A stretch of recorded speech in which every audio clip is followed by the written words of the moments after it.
Good morning, everyone. Welcome to the December Economic Development and Government Affairs meeting. It's great to see everyone who's here this morning, as well as everyone on Zoom. Can imagine not many people wanted to leave the house this morning or leave their office to be here, but it's great to see you all. This morning we have Jim Cowdell with us from EDIC, who's going to give us one of his annual updates. He also joins us with a State of the Region address in the springtime. So it's great to have Jim here. He's going to talk about some of the developments that are going on in the city and get us all updated. Welcome, Jim. Thank you, Rick. Hi out there. Hello in here. Thank you very much, Rick, for your work at the chamber. Also, we should mention Rick is a member of the EDIC Board of Directors. We had our annual party last night. Thank you for your hospitality. Thank as you. well as the chamber and North Shore Latino Business Association had an event going on that was so I got to see a lot of my favorite people last night. Yes. And I do want to thank the chamber. Ryan is here. Ryan, you're doing a great job. I've been with EDIC almost 20 years now. And every step of the way, the chamber has been my partner in so many things. So thank you for all that you do to the business community. All right. So let's see if we can get this thing rocking and rolling. All right, let's go this way. How's that? Okay. So taking kind of a big look at the economic development landscape in the city of Lynn, a couple of things I think it's important to show you.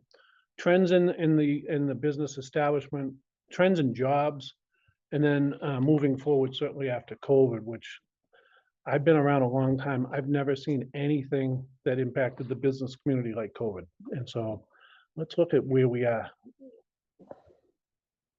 in a moment. Okay, so this is a good picture. It goes back a few years, but you can see right around COVID 2020, number of establishments in the city was a little bit over 2,600. And you can see more recently where we are today. So steadily there has been an increase in businesses. The small businesses is driving the economy in the city of Lynn, and you can see that in that slide. Equally as important is number of jobs. So look at 2020, right? And that's the devastation of COVID, right? And so we lost, say, 3,000 jobs when COVID hit.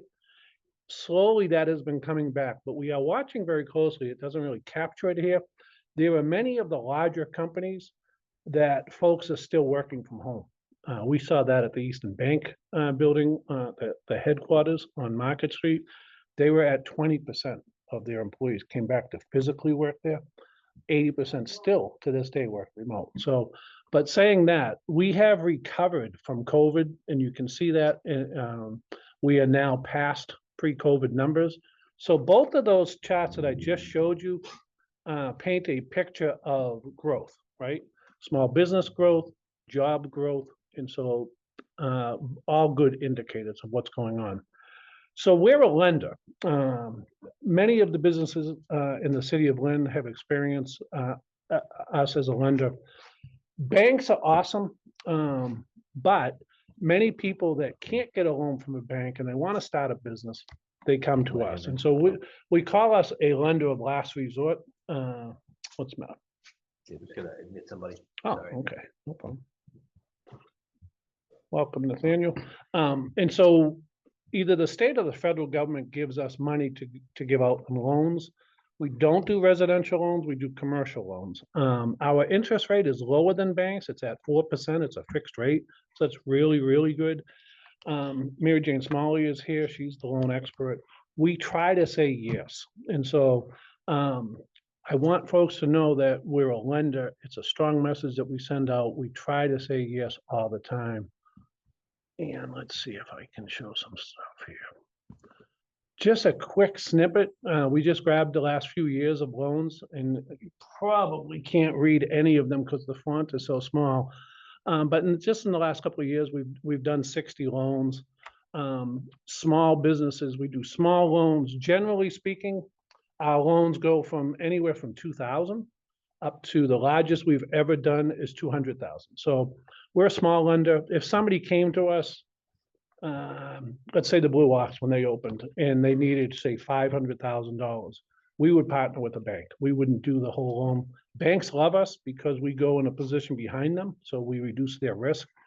So I just want you to know we're out there. We work very closely with the chamber. We work very closely with SCORE. Somebody comes to us and they say, we want to do a startup. The first thing we do is we sit down and we develop a business plan for them. So any lender, whether it's us or a bank, would need that. So we work very closely with them. So the ferry, my favorite subject. So it's back, it's up and running. The numbers were staggering. This year, for the first time, we had weekend. It was open for the weekend. How many people took the ferry in the road? Unanimous. Everybody out there said it. And so it's really been it's been exciting to see when Charlie Gate and myself and Tommy McGee went down there almost 20 years ago, and it was this barren land, you know, and to see it today, it's really been awesome. And so the numbers just in the summer, we have 30,000 passengers. When you compare September of this year to September of last year, it was an 85% increase. So the MBTA operates the ferry, EDIC owns the land there. What we always have envisioned is to have the ferry 52 weeks in the year. And so we want it running all year round. Our next step, and it's always been our dream, is to have a building down there. We own the land, there's plenty of land there, plenty of parking, free parking. We want to have a building, and on the first floor, there'd be like a small coffee shop for the commuters. There would be like the harbor master office. The fire department does a lot of trainings there. You know, they could utilize it. So that would kind of be the first floor. But the second floor, we would love to have a nice restaurant there with the beautiful views of the ocean. And so that's the next phase of this. First thing was establish that a ferry could work in the city of Lynn. And I think we've done that. So the next step is to really activate that space. And so that's what you'll be hearing about in the future as we move forward. Let's see. Yeah, so when we talk about economic development, we talk a lot about home runs versus singles, right? And so home runs, they're awesome when they happen. They don't happen that frequently. A couple of example EDIC projects that were home runs. Market Basket's a home run, right? So we had this vacant lot of land on Route 107 Western Avenue, been vacant since the Factory of the Future went out of business. City Council voted for a tax incentive, which was Market Basket does not go into a city unless a tax incentive is offered. So tax incentive was offered. It created 400 jobs.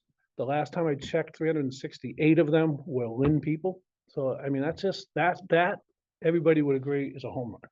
Mm-hmm. So another home run. Let's see. Kettle Cuisine was a home run. So they were out of Chelsea. They were looking to expand. Every gateway city was going after them. We were able to land them. And so when they came here, it's next to the Clock Tower building, they had 100 jobs. Today they have over 500 jobs, and they're good paying jobs, primarily Lynn people. Almost 400 of them are Lynn people. So those are home runs that I wish they happened every day. They've expanded again since they've been here.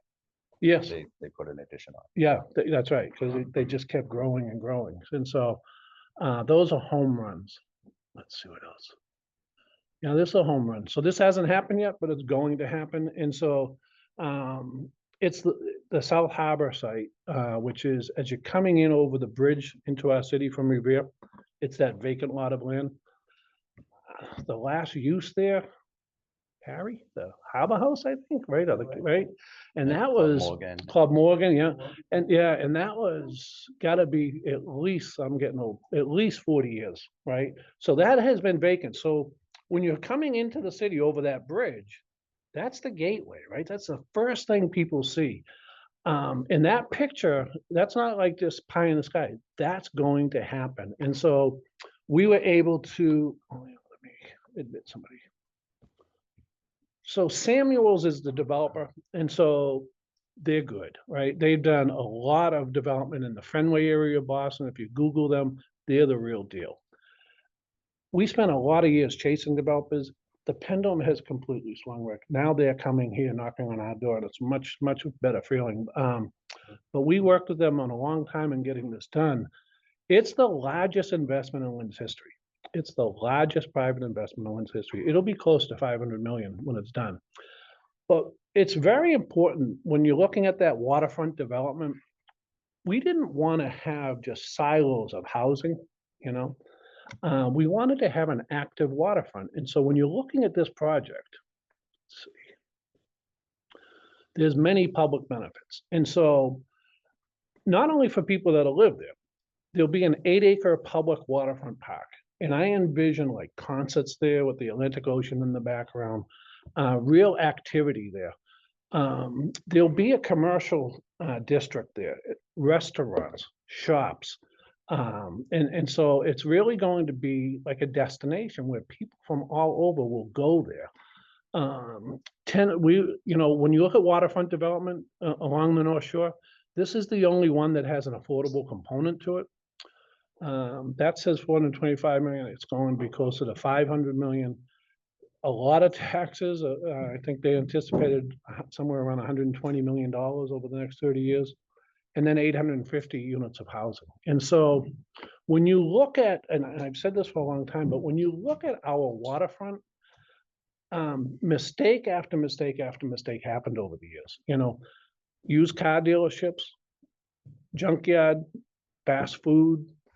Why? It's the Atlantic Ocean. We can do so much better, right? So we came up with the master waterfront plan. We had 19 public meetings. And it started, I think, before you were around, Rick. Pete Capano was the ward council. He was very involved in those. Yeah, 2006, we passed it. What year did you start? With you guys? Yeah. No, with the council. Oh, 16. Okay, yeah, so, geez. So, but that process, you know, and I've been to a lot of meetings over the years, when we held those 19 public meetings, it was like we had this blank piece of paper. We said, what do you want on our waterfront? And it was really, there was no negatives, there was no bomb tosses. There was just, you know, this mixed use vision of people having a boardwalk like Lynn Shore Drive all along that area on the Lynnway. And so you're starting to see it, right? And so the other end of the Lynnway where Heritage Park is, so you had the Beacon site, and I call it that because that was the last use, and that was 40 years ago. So you have a $100 million development completed there. There's a boardwalk that goes behind there. Next year, there'll be a boardwalk built behind Clock Tower building, and then EDIC property to the ferry. So you'll be able to walk from the ferry to Seaport, right? Yeah, right behind Heritage State Park. Our vision is to have that boardwalk go all the way down to the Samuels site. So it's starting to happen. We have a vision, development is happening. So we're really excited about that. And they are currently, this project here is currently, they're done with the city. City council voted for it. The mayor has been a huge part of this project. And so they're done with the city. Now they go to the state for permitting. Unfortunately, they don't act as quickly as the city. It's probably a year project. This person. Let's see what else we have here. You're going to be hearing about this. You know, we had this, I remember when the garage was built, it was like early 80s. They built the garage, didn't invest in the garage, and it's an embarrassment today. It's deteriorating. We're working every day trying to get that garage torn down so we can develop that. That's another gateway into the city of Lynn. They do have $20 million in their budget. It's there today to do that demolition. So the mayor, Senator Creighton, Tom McGee, who's former mayor, former senator, is now the chairperson of the MBTA. That helps us. It helps us with this. It helps us with the ferry project. So I put this here because you'll definitely will be hearing about this as we move forward. So there was a story Yes. within the last couple of days about half the garage. Yeah.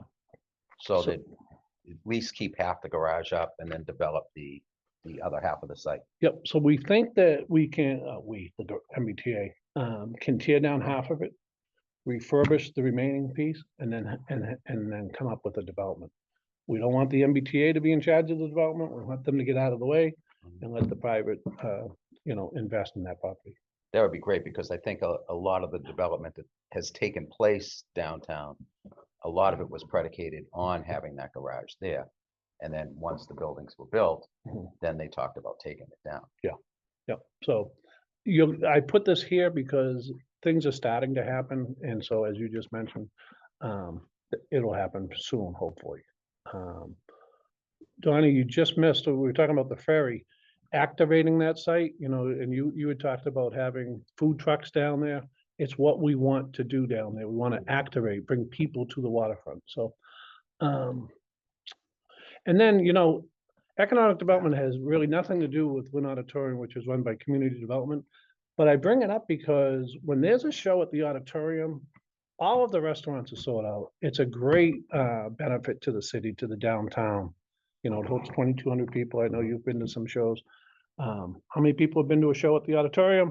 Unanimous out there in TV land. And so Jamie Marsh has done a great job. When Chipper Clancy way back was the mayor, the auditorium was really in disrepair. He was able to get some federal grants and state grants, and it's a beautiful auditorium. And so, you're bringing people primarily from outside of Lynn to our city. They eat here, they have a good experience.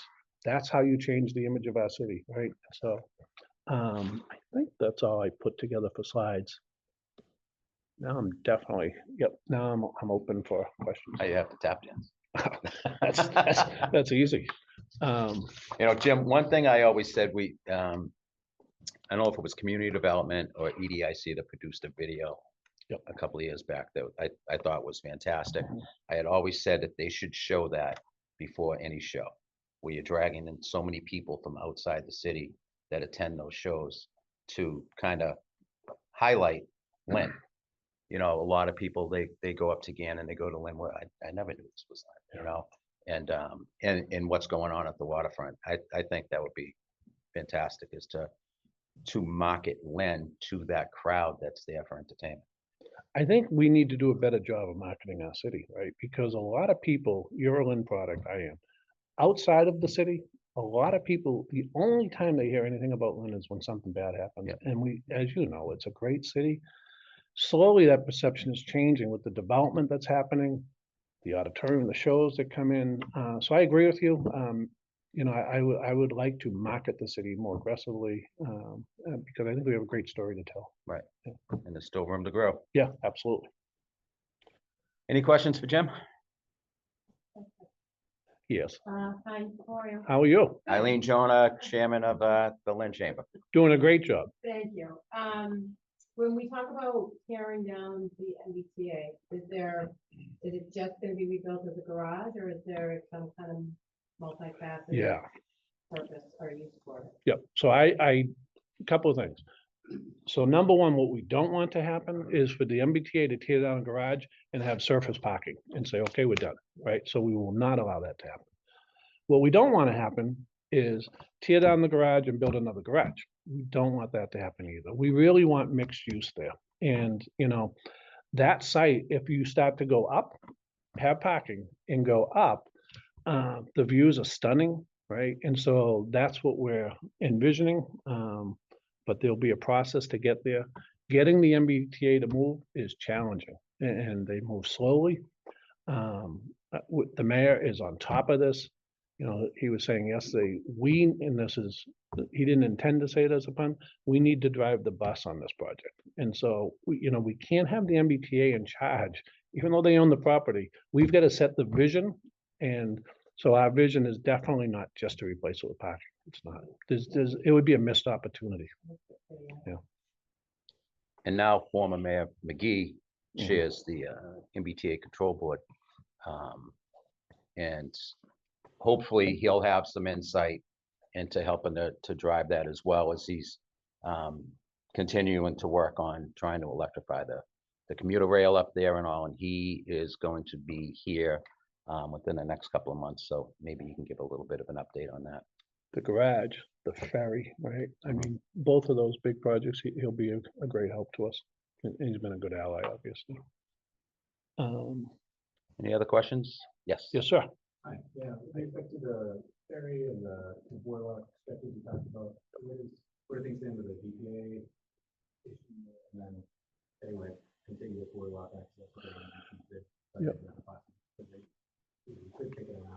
Yeah. There are a lot of challenges. Yep. So the question, I don't know if you could hear, was regarding the boardwalk, and there's some challenges there. So DPA that you mentioned, that's a state term, as I'm sure you're aware. And so it's kind of guiding us on the development of that land. And I don't know if you were here when I said it, but we want to put a building down at the ferry site. Now we can't just put a building there that doesn't have some type of maritime use, because it's in the DPA. We're talking to the state permitting people. They feel that because of the amount of parking there, we will be able to put a restaurant there on the second floor.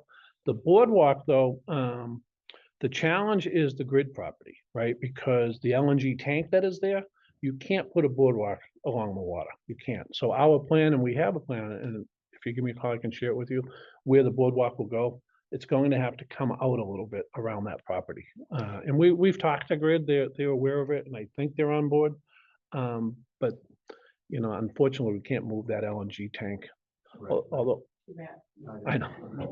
Although I will say one thing, I have failed miserably with National Grid to get them to paint that. And for 20 years, I've asked them to paint it. You look at every other LNG tank, right? And they're all painted. You can put some type of nice nautical theme on that. Yeah. And we have a meeting next week with them, but 20 years annually, Mary Jane will attest, I asked them to paint that tank. So our They do move boardwalk, slow. they do. move. I mean, look Yeah. at the, Work. at the old landfill. Yeah, and so, so to answer your question, we have a plan for the boardwalk. The state permitting folks, we have the DPA is well aware of it and supportive of it. Any other questions for Jim? Just a comment, Sure. from Beverly, from new to Lynn. You Well, might want to talk to Mike Cahill about the McDonald's that took 20 years I know, to become commercial and Yeah. maritime use as well, yeah, because they have a public theater.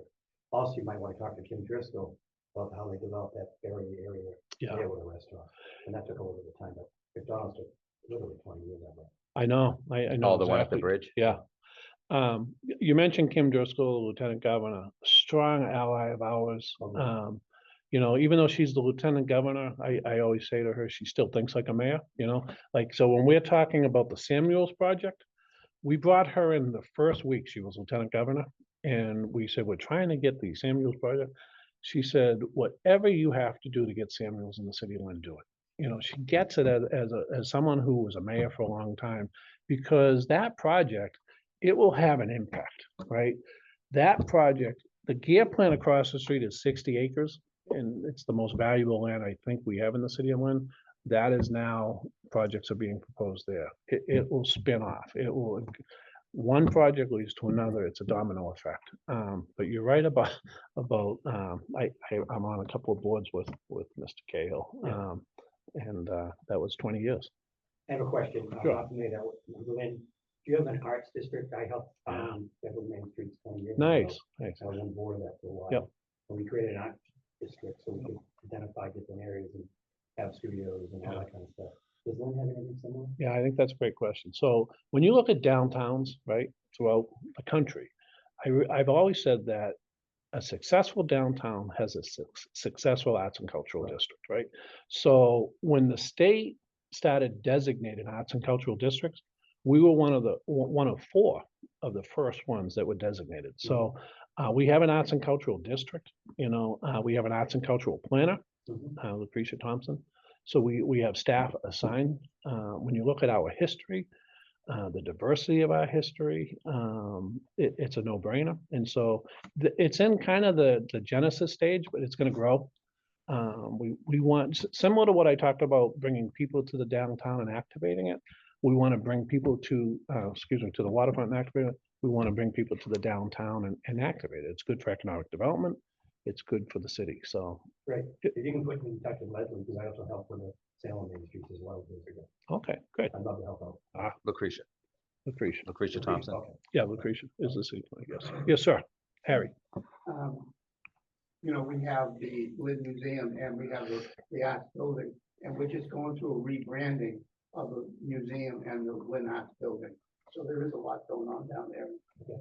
Contact us. And there are artists down there. There's a Black Box Theater. Yeah. There was a theater group in there that has since disbanded, but the space is there. And then you have Raw Artworks, which is Absolutely. an amazing local institution. Yeah. Um, oops. I have a question. Go ahead, Chris. Yep, go ahead. The landfill, can you give us an update on? Yeah, so the landfill is right on the wall, go back to the 1940s and 50s. The city literally brought its dump there, brought the trash and buried it there. And so we had this huge landfill, almost 30 acres on the Atlantic Ocean. And so the cap of the landfill was starting to deteriorate, so it was a problem. And so Grid sold that landfill to Charter Engineering. They worked with the city in coming up with a vision, right? So I talked earlier about this waterfront vision and the projects that are going on. One of the key things during those 19 public meetings was the public said, we don't want every space occupied. We want green space. And we feel that it's so important, right? And so we are in the beginning stages of creating a regional park there, open space. And it's going to be beautiful. And so, and it's not in the distant future. Next summer, you'll be able to go down there. It'll begin to look like a park. It will evolve over the next 2, 3, 4 years. But it will combine that 30-acre open space with the Samuels project that'll be being developed. Mass Merchandise, which was a flea market, has been replaced. They'll start renting next year. All of a sudden, that entire waterfront has changed, right? And it's really exciting. But a key component, I'm glad you brought it up, is open space.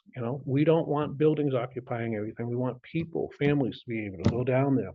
That area, that landfill where Samuels is, I've been here my whole life. Why would you go there, right? There's nothing to go down there unless you're going parking. Don't comment on that. But fishing, thank you, even better. See where your mind But so it's changing dramatically. That open space is key. And so there'll be basketball courts, there'll be, recreational activities, but there'll be trails. And when you're up top there, we were up there, Charlie, my tailgater, myself, Governor Baker, when he was there, this governor, Senator Warren, when they get up top, they're just blown away, and so we're replacing a landfill, a dump with this beautiful regional park. And I say regional because people will come from all over. It'll be awesome. Just to get that view. Yeah, it will be beautiful. And then tie it into the Samuels project. Those are home runs that I talked about. Yeah. Any other questions for Jim? Anyone on Zoom? Any questions? I don't know if we see them all, but raise your little hands. I guess not. So thank you very much for the update, Jim. Thank you. And I'm sure we'll get another one with the state of the region in Yep. May, June. June. which is always a good meeting. And I think we've done a pretty good job lately of trying to segue one thing into the other. Starting probably about 6 months ago, we had the parking director address some of the parking concerns in the city. Followed that up with Aaron Claus and the city planner, talked about zoning, which included parking. We had the council president come in and give an update. We have you this month, Jim. And then next month, we have Noah Maslin from Eden Properties with the Samuels Group, who can elaborate on what Jim touched on with the South Harbor project, which, as Jim said, is going to be the largest development in Lynn's history. And then follow that up, because you're bringing all these people into the city. Now it's, how are they going to move about? How are they going to get to work? And then having former Mayor McGee come in and give us an update on what's going on with the MBTA, can hopefully address that, whether it's the ferry, the boardwalk, the commuter rail, hopefully a potential station over at the gear plant site, where folks that live in these new developments, the Harbor House site, the Building 19 site, that's pretty much coming to fruition now, to the completion, getting those folks, without taking cars and affecting my traffic and my commute to work. Well, that's what it's all about. Right. Nick, I think you might have some questions in the chat. I don't know, there were 4 things in the chat. Oh, maybe not, but Don't. if you go up to his script. Maybe we'll open this.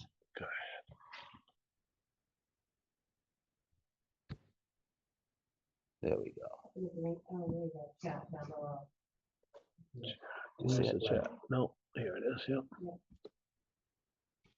I can't hear No, anything. other- Well, but we fixed that. Otherwise, Somebody heard it. oh, good. And kind of an editorial comment to end. The city council and the mayor have a great working relationship. And I just want to give kudos to both of them. We can accomplish a lot of things when everybody's kind of rowing in the same direction. Jay Walsh is council president and has really have a great working relationship with the mayor.